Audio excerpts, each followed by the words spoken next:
बांकेलाल बांकेलाल और शादी का षड्यंत्र। एक दिन राजा विक्रम सिंह के दरबार में बैठे बैठे एकाएक बांकेलाल के मस्तिष्क में एक विचार कौंधा। क्यों ना राजा विक्रम सिंह का सिंहासन हथिया जाए। यह सोचकर वह मन ही मन प्रसन्न होगा और बोला, अरे हाँ, मैं भी कितना गधा हूं।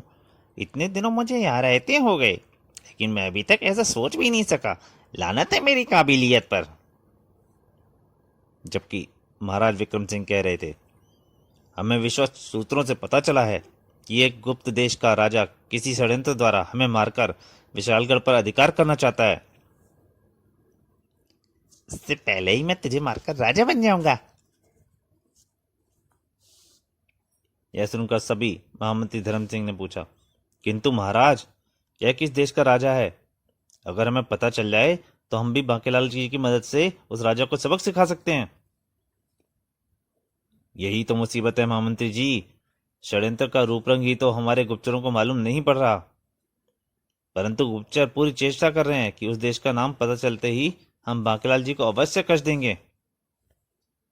क्यों बांकेलाल जी, क्या आप दुश्मन से टक्कर लेने के लिए तैयार हैं? जी जी हाँ महाराज। भला हमारे महाराज के अलावा इस सिंहासन पर और कौन बैठ सकता है? आप बिल्कुल फिक्र मत कीजिए महाराज, मैं दुश्मनों को उनका नानी याद करा दूंगा। और महाराज भी अभी से आपके दिन गिनने आरंभ कर दीजिए महाराज, क्योंकि अब आप बांकेलाल के हाथों। महाराज, बांकेलाल जी जब तक हमारे साथ हैं, दुश्मनों की क्या मजाल कि हमारे राज्य की ओर आंख उठाकर भी देखें। और सब बांकेलाल की जय जयकार करने लगे। बांकेलाल जी की जय। बांकेलाल नहीं कमबख्तो, राजा बांके की जय बोलो। और फिर एक रात इस चमत्कारी दवा के पेट में जाने के 2 ही घंटे पश्चात प्राणी गहरी नींद सो जाता है। यह सारा खाना आज रात के पहरेदारों के लिए बन रहा है। खाना खाते ही सब गहरी नींद में होंगे। भोजन में दवा मिलाने के बाद बांकेलाल अपने कक्ष में आ गया। आज रात मैं आराम पूर्वक अपनी योजना को कार्य रूप दे डालूंगा। भगवान ने चाहा तो कल सुबह तक मैं राजा बन जाऊंगा। बांकेलाल जागती आंखों से ख्वाब देखने लगा। महाराज बांकेलाल की जय। और फिर उसी रात हर तरफ शांति छाई हुई है। लगता है पहरेदार मेरी दवा मिला भोजन खाकर गहरी नींद सो चुके हैं। बांकेलाल राजा विक्रम सिंह के शयन कक्ष के बाहर पहुंच गया। ओह, पहरेदार दीवार से लगे सो रहे हैं। वाह, मेरी खोपड़ी ने भी क्या शानदार योजना बनाई है। वह द्वार खोलकर चुपचाप भीतर आ गया। मेरे महाराज विक्रम सिंह, हा, अब इस खंजर को मैं इनके सीने में भोंक कर इनकी जीवन लला का अंत कर दूंगा। हा। दबे पांव महाराज के पलंग के निकट पहुंचकर उसने सभी अभी खंजर वाला हाथ ऊपर किया ही था, तभी चुर बराबर से खिड़की खुलने की आवाज सुनाई दी। अरे ये क्या, पिछवाड़े की खिड़की के रास्ते इस समय कौन भीतर आ रहा है? बांकेलाल की ऊपर की सांस ऊपर और नीचे की नीचे रह गई। हे भगवान, अगर किसी आने वाले ने मुझे इस अवस्था में इस खंजर के साथ देख लिया तो मैं तो मुफ्त में ही मारा जाऊंगा। ना जाने वह कौन होगा। और बांकेलाल तुरंत पलंग के नीचे छिप गया। भाग बेटा बांकेलाल, छिप जा, वरना तेरी खैर नहीं। बांकेलाल बेचारा इंतजार ही करता रहा, लेकिन खिड़की से कोई मानव भीतर नहीं आया, बल्कि एक सांप आया। इधर बांकेलाल ने जब कुछ देर इंतजार करने के पश्चात भी किसी को भीतर आते नहीं देखा। लगता है मैं बेकार ही डर रहा था, खिड़की अवश्य हवा से हिली होगी। यह सोचकर वह पलंग के नीचे से बाहर निकलने लगा कि तभी उसका हाथ सांप से टकरा गया। ओह, यह क्या है? अंधेरे में टटोलते हुए उसने सांप को रस्सी समझकर उठा लिया। रस्सी? रस्सी का यहाँ क्या काम है? तभी उसके दिमाग में एक विचार कौंधा। क्यों ना इसी रस्सी का फंदा बनाकर महाराज के गले में कस दूं, आवाज तक नहीं होगी। इतना सोचकर उसने खंजर वापस जेब में रखा और सांप को रस्सी का फंदा बनाकर वह महाराज की ओर बढ़ा। हा हा हा, केवल कुछ और सांसें भर ले राजा विक्रम सिंह। ठीक इसी पल, उसी क्षण एक झटके के साथ दरवाजा खुल गया। महामंत्री धर्म सिंह ने अपने सैनिकों के साथ वहां प्रवेश किया और भीतर बांके पर नजर पड़ते ही महामंत्री आश्चर्य से बोले, बांकेलाल जी, आप इस वक्त यहाँ? ओह महामंत्री जी, हो गया गड़बड़ घोटाला बेटा बांके, अब तू नहीं बच सकता। अचानक महामंत्री की निगाहें बांके के हाथ में पकड़े सांप पर पड़ी और वह चिल्लाया, बांकेलाल जी, आपने सांप क्यों पकड़ रखा है? क्यों, क्या सांप? अब बांके ने जैसे देख, ई ही, डर गया है ना बच्चों, मैं भी कहूं कि अभी तक डरा क्यों नहीं? बांकेलाल ने तुरंत सांप को एक तरफ उछाल दिया। एक सैनिक ने भाले की नोक पर उसे उठा लिया। तब तक राजा विक्रम सिंह की भी आंख खुल गई। यह भयानक सर्प, उफ, ये माजरा क्या है महामंत्री जी? और बांकेलाल, तुम्हारे हाथों में सर्प कहां से आया? राजा विक्रम सिंह के पूछने पर महामंत्री बोले, महाराज, पहरेदारों ने आपके कक्ष की खिड़की के पास कोई साया आते देखा था, इसलिए जब मैं निरीक्षण करने पहुंचा तो। ओह, और आप बांकेलाल जी? मैं महाराज। फिर अचानक बांकेलाल बात पलट कर बोला, मैं भी उसी साये को देखकर ही यहाँ पहुंचा था, और जब यहाँ पहुंचकर मैंने इस सर्प को आपके पलंग के ऊपर पाया तो मुझे समझते देर न लगी महाराज की यह सर्प किसने कक्ष में फेंका होगा, और महाराज मैंने सर्प को पकड़ लिया। किंतु बांकेलाल जी, फिर आप सर्प को देख एकाएक चौंक क्यों पड़े थे? वो दरअसल एकाएक आपके आ जाने से मैं भूल ही गया था कि ये मेरे हाथ में सांप है। तभी राजा विक्रम सिंह महामंत्री की ओर मुड़कर बोले, यह सब क्या चक्कर है महामंत्री, हमारी तो कुछ समझ में नहीं आ रहा। महाराज, शायद वही साया आपको समाप्त करने के इरादे से इस सांप को यहाँ फेंक कर गया था। अगर आज बांकेलाल जी ना होते तो शायद आप। ओह, इतनी बड़ी साजिश! लेकिन ये पहरेदार कहाँ मर गए थे? उन्हें कोई तीक्ष्ण बेहोशी की दवा खिला दी जान पड़ती है महाराज, वे सब बेहोश पड़े हैं। ओह बांकेलाल, तुमने हमारे प्राण बचाकर हम पर बहुत बड़ा उपकार किया है, हम तुम्हारे ऋणी हैं। क्यों शर्मिंदा करते हैं महाराज, यह तो मेरा फर्ज था। बाल बाल बच्चा। उस रात्रि की घटना के पश्चात तो बांकेलाल जैसे महाराज की आंखों का तारा बन गया। वे हर पल उसी की तारीफ के पुल बांधा करते। फिर एक दिन, बांकेलाल, हमें बहुत दिन हो गए शिकार पर गए। शिकार? हम सोच रहे हैं कल प्रातः हम शिकार खेलने जाएंगे और हमारे साथ केवल तुम शिकार पर चलोगे। क्षमा करें महाराज, लेकिन आपको अकेले शिकार पर इस प्रकार भेजना जाना उचित नहीं है। हम बांकेलाल के साथ ले जा रहे हैं महामंत्री, आपको चिंतित होने की आवश्यकता नहीं है। फिर बांकेलाल सोच रहा था, मैं भी कई दिनों से राजा को मारने की योजना नहीं बना सका। अगर शिकार के दौरान। तभी विक्रम सिंह बोले, तुम क्या सोच रहे हो बांकेलाल? जी हाँ महाराज, अवश्य आपको शिकार पर अवश्य चलना चाहिए, मैं भी आपके साथ जरूर चलूंगा। तब महामंत्री जी बोले, अगर बांकेलाल जी आपके साथ जा रहे हैं तो फिर मुझे कोई चिंता नहीं रहेगी, मैं सभी इंतजाम किए देता हूं महाराज। अगले दिन प्रातः ही वे एक रथ पर सवार होकर शिकार खेलने चल पड़े। देखो बांकेलाल, आज मौसम भी शिकार के अनुकूल है। जी हाँ महाराज, और मौका भी अच्छा है। आज शाम तक आपके सिर का मुकुट और सिर का शोभामान शोभाए मेरे सिर पर शोभायमान होगा महाराज। जब महाराज का ध्यान किसी शिकार पर होगा तब मैं तेज गति से चलते हुए रथ से महाराज को धक्का दे दूंगा। अभी राजा विक्रम सिंह चीख पड़े, अरे हिरण, रथ तेज दौड़ाओ बांकेलाल, अन्यथा हिरण हमारे हाथ से निकल जाएगा। अभी लीजिए महाराज।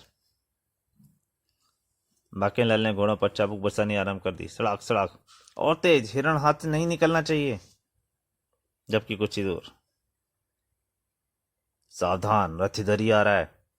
जैसे ही वे सामने से गुजरे तुम राजा का निशान लेकर तीर छोड़ देना। उधर बांकेलाल, यह गया मेरा तीर, यही मौका है। रथ पूरी गति से दौड़ रहा है, गिरने के बाद आज महाराज की एक भी हड्डी साबुत नहीं बचेगी।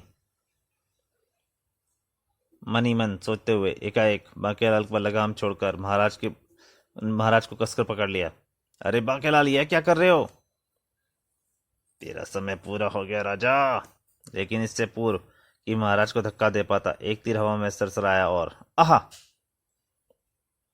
बांकेलाल से मुंह से एक दर्द भरी चीख निकल गई। महाराज भागो! ओह, तो उन घुड़सवारों ने तीर फेंका था, मैं भी उन्हें मजा चखाता हूं। क्रोध से भरे महाराज विक्रम सिंह ने तुरंत 2 तीर एक साथ धनुष पर रखे और घुड़सवारों की ओर निशाना साध कर छोड़ दिया। अगले ही पल दोनों तीर उन दोनों घुड़सवारों के शरीरों में धंस गए। आहा, मरा! खट! इधर राजा विक्रम सिंह ने तुरंत घोड़ों को काबू में लिया और रथ को वापस महल की ओर दौड़ दिया। घबराओ नहीं बांकेलाल, हमने उन दोनों को समाप्त कर दिया है और तुम्हारे कंधे से तीर भी हमने निकाल फेंका है। हे भगवान, यह तू मेरे साथ कैसा छल कर रहा है? अगर मुझे पहले ही बता देता कि कोई तीर आकर राजा को लगने वाला है तो मैं उसे धक्का देने की क्यों सोचता? आहा! बांकेलाल, अपने प्राणों की परवाह न करते हुए तुमने आज फिर हमारे प्राण बचा लिए। यह सुनते ही बांकेलाल मन ही मन जल भुन गया। अरे दुष्ट राजा, मैं तो तुझे समाप्त करने की सोच रहा था। कमबख्त, इस समय अगर घायल न होता तभी तुझे चलते रथ से धक्का दे देता। आहा! फिर महल पहुंचकर बांकेलाल की मरहम पट्टी कर दी गई। बांकेलाल इंसान नहीं, भगवान का अवतार है महाराज। ठीक कहते हो महामंत्री जी। भगवान नहीं, मूर्ख शैतान का अवतार क्या है?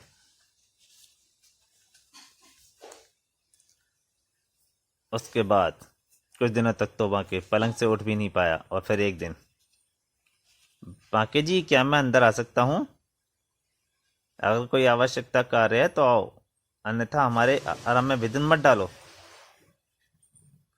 कार्य तो आवश्यक ही है बांकेलाल जी, कहो क्या काम है?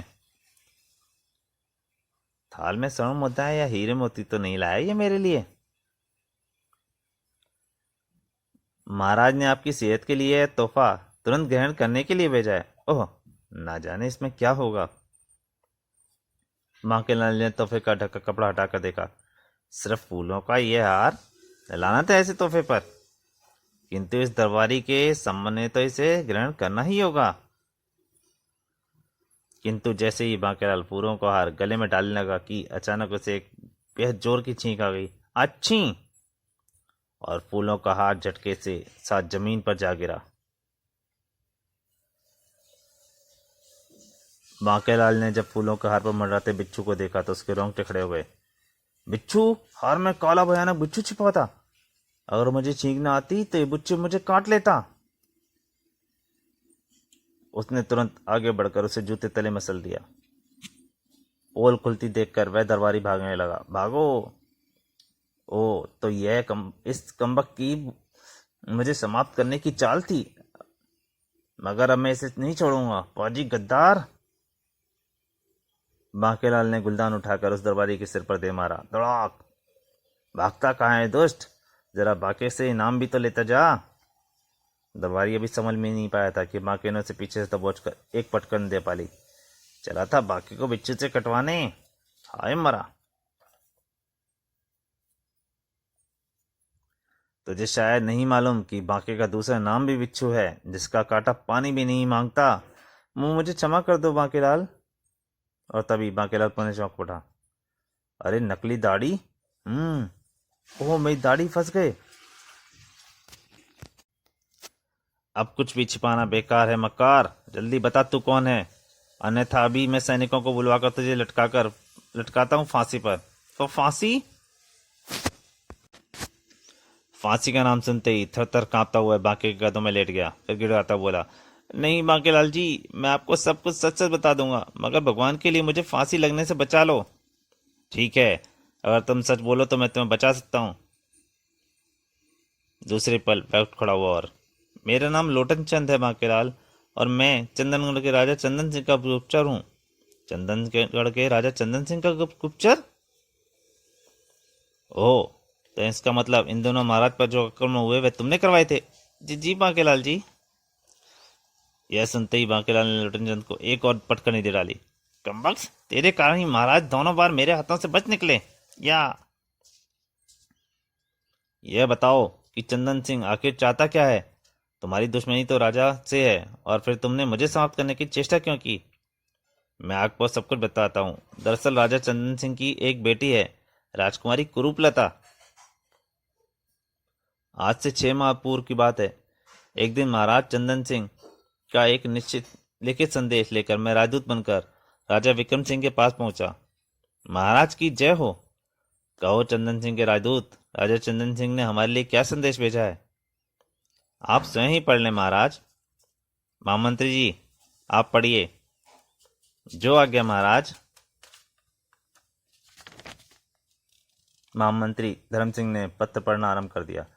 महाराज विक्रम सिंह को चंदन के राजा चंदन सिंह का प्रणाम।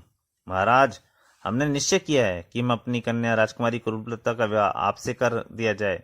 आशा है कि आप इनकार नहीं करेंगे। आपका चंदन सिंह। यह सुनते ही राजा विक्रम सिंह क्रोध से बोले, क्या?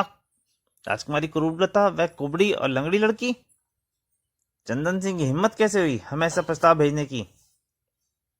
महामंत्री, इन राजदूत महाशय से कह दो कि ये तुरंत यहाँ से इस मनूर प्रस्ताव को लेकर चले जाएं, अन्यथा हमें क्रोध आ गया तो बहुत बुरा होगा। और महाराज चंदन सिंह का इतना अपमान? राजा विक्रम सिंह की वे अपमान भरी बातें जो राजा चंदन सिंह के कक्ष में पहुंची। राजा विक्रम सिंह की ये जरूरत, हम भी उससे वह बदला लेंगे कि उसकी 7 पुश्तें भी कभी ऐसी अपमानजनक बातें नहीं कहेंगी। लोटन चंद, तुम शीघ्र ही राजा विक्रम सिंह की मृत्यु का समाचार सुनना चाहते हैं हम तुमसे। जी महाराज। और उसी दिन विशालगढ़ के लिए रवाना हो गया। तो दोस्तों, बांकेलाल और शादी का षड्यंत्र का पहला भाग यहीं तक। इसके दूसरे और अंतिम भाग में जल्दी आपके सामने हाजिर होऊंगा। तब तक के लिए नमस्कार।